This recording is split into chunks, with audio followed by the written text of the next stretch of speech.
तो till now we discussed about the winding process. तो winding में क्या कौन कौन सी चीज़ें लेते थे, कहाँ से प्रोसेस होता था, वो जो फ्लो डायग्राम था वो we read about all these things. और उसके बाद हम लोग ने टेंशनर सिस्टम पढ़ा था कि different types of tensioners, tensioner means additive tensioner, और अलग अलग टाइप्स के हम लोग ने टेंशनर पढ़े थे। तो फाइनली हम लोग उसमें वाइंडिंग के different machines we also read about winding machines. तो उसमें कौन कौन से फॉल्ट्स आते हैं वो आपके लिए समझना ज़रूरी हो जाते हैं।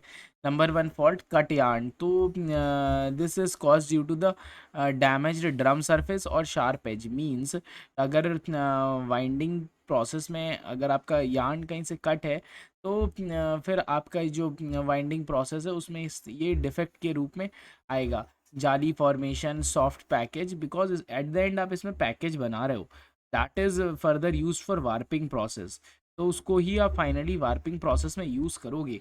तो इसलिए आपके ये डिफेक्ट्स आ सकते हैं। पैकेज में the package that is formed may be hard और सॉफ्ट। ये किस वजह से होता है? It is because due to the high और low tension of the yarn. तो जब आपका टेंशन ज़्यादा या कम होता है तो सॉफ्ट और हाई हार्ड पैकेज बन सकता है। स्लग ऑफ की टेंडेंसीज आ सकती है ड्यू टू एक्सेसिव स्पीड और soft package. Snarling tendencies caused when the yarn is highly twisted means if you have given very high twist, then then yarn may snarl. So these are different types of faults। और winding के parameters if we discuss about, तो surface speed, winding speed, angle of wind we discussed about tan theta is equal to VT/VD। तो traverse velocity upon drum velocity we discuss about. तो इसमें आप ये इन factors means factors जो कि affect करते हैं वाइंडिंग को, फैक्टर्स अफेक्टिंग वाइंडिंग प्रोसेस बोल रहे होते हैं। और उसके बाद फाइनली हम लोग we discuss about the loom process में क्या हो रहा होता है। लूम में ही आपका फैब्रिक की मैन्युफैक्चरिंग होती है। Main fabric is form during the loom process. तो लूमिंग में अगर आप बात करोगे, वर्टिकल लूम, पिट लूम और फ्रेम लूम और चिटर्जन लूम, मतलब main there are these are main looms. But nowadays अगर आप बात करोगे तो vertical loom or pit loom, these are all different types of looms, or depending upon the usability and the cost effectiveness we choose this yarns। Nowadays power loom बहुत ज़्यादा use हो रहे हैं।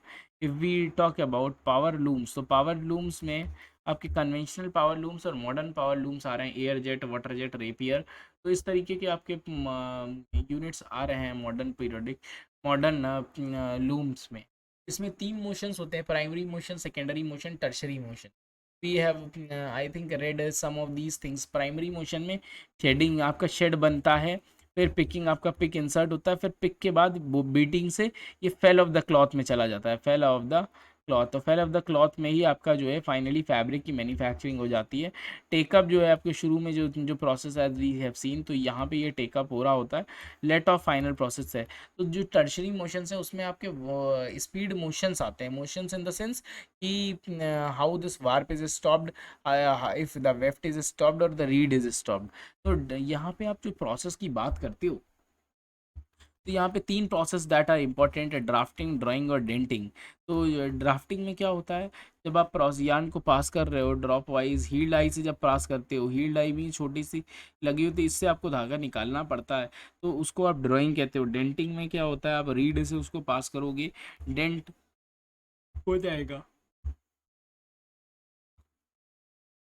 तो as we can see there warp tensioning mechanism, warp to shed, weft is inserted. तो यहाँ पे आपका ये वार्पर्स बीम बन गया एक तरीके से, दैज यू कैन सी। तो ये इतना ज़्यादा चौड़ा होता है। उसके बाद इस ये जो आई है इससे आपको धागे डालने पड़ते हैं। You have to insert the yarn in such a way. तो these are things are I think important for you to understand. Now you can see that ये वार्पर्स बीम था, यहाँ पे आप पिक इंसर्ट कर रहे हो सिर्फ। तो this is how these things are functioned. और इसमें आप देखोगे साइजिंग मशीन, और these are all different machines of a manufacturing plant. तो आई थिंक ये थोड़ा सा ये वीविंग का पार्ट था that is we discussed. today. So I think this lecture was useful. If you like this lecture, be support these types of videos. And also my objective is to you should understand what are the basic objectives, means basic objective functions and role of all these things, all these machinery that is required.